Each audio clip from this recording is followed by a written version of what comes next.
अगर आपने अभी तक हमारे चैनल को लाइक सब्सक्राइब शेयर नहीं किया है तो प्लीज़ आप हमारे चैनल को लाइक सब्सक्राइब शेयर करें। या आप लोगों की तरफ से हमारे लिए क्या होता है।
अगर आपने अभी तक हमारे चैनल को लाइक सब्सक्राइब शेयर नहीं किया है तो प्लीज़ आप हमारे चैनल को लाइक सब्सक्राइब शेयर करें। या आप लोगों की तरफ से हमारे लिए प्यार होता है।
इस रेसिपी को आप भी बनाएं, खाएं, एंजॉय करें, अपनी फैमिली फ्रेंड में शेयर करें।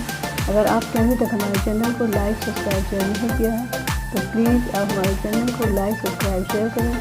ये आप लोगों की तरफ से हमारे लिए प्यार होता है। दीजिए अपनी मखना खान को इजाज़त। मिलते हैं एक नई वीडियो में एक नई रेसिपी के साथ। Thanks for watching my video.